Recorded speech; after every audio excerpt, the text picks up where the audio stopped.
Sadhguru, Namaskaram. How to conduct oneself when, when you have a very exploitative spouse, You're talking about how to conduct him or yourself? Myself. No, actually you want to know how to fix him, right? No, Sadhguru. So, this is very important. I'm particularly talking to you. Please sit down. It's very important that we are straight with life, you understand? What you want is your husband fixed, but because you're sitting in front of me, you're saying, Sadhguru, how do I fix myself to fit into this exploitation? Which is not the truth. You want to know how to fix the man. Yes or no? Please tell me, all the ladies. If you perceive him, we don't know what he is, we're not talking about your husband. I do not know what he is, but if you perceive him as exploitative, obviously you want to fix him, isn't it? If you perceive yourself as a problematic wife, then maybe some thought about maybe I want to fix myself will come up. When you perceive somebody as exploitative, the intention is to fix them, isn't it?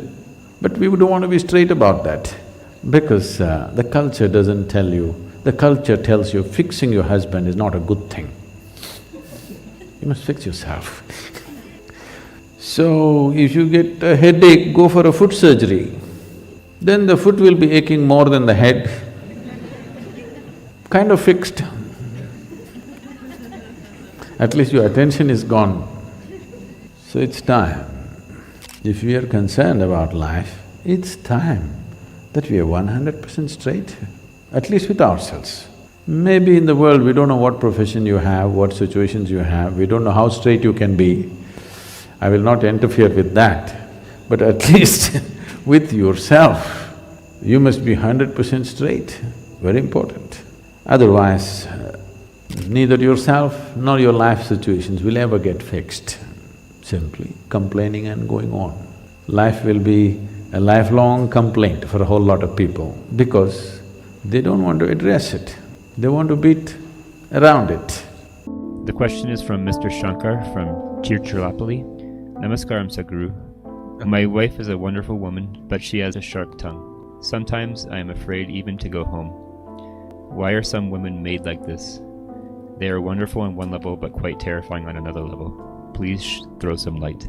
Within a person, or right now we're talking about women, if there are such qualities in a woman that she has certain streak of genius, or she has extraordinary talents, or she is super wonderful in something, we don't want to surrender her intelligence, her brilliance, her genius, her talent, her skills at the altar of good behavior. Because you can train your puppy dog to behave well, but never surrender human intelligence, genius, brilliance, talent, competence at the altar of good behavior. Good behavior can be learnt, intelligence cannot be learnt, genius cannot be learnt. You have to unleash it, you cannot learn it. In the process of unleashing a significant possibility, in case, not necessarily, don't take this as an endorsement of your bad behavior, I'm not saying that. If you want to have some bad behavior, you should show some extraordinary talent or brilliance or intelligence, otherwise you have no right to throw yourself around. Even then you have no right, but never surrender significant aspects of human life in the form of intelligence, competence, brilliance, genius at the altar of good behavior, because good behavior can be learnt and it's only socially significant, it has no life significance as such. This is not about the wife, this is not about the boss. This is something to do with yourself, because human beings have gotten into this place, wherever you place them, they have found a way to suffer. This happened. One day, Shankaran Pillai had a mega fight with his wife. Then in a fit of fury, he left the home and walked away in the evening. He loitered here and there just outside the town, he was moving around not knowing where to go, what to do. Going back home immediately was not palatable.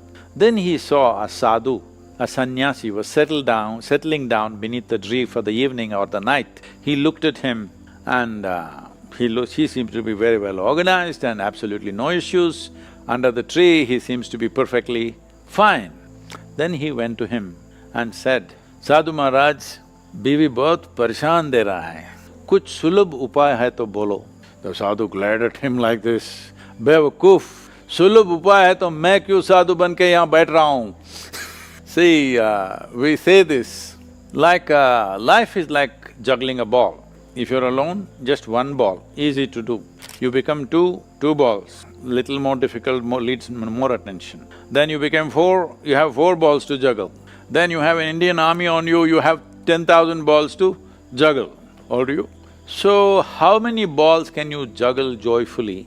That's how many you should pick up.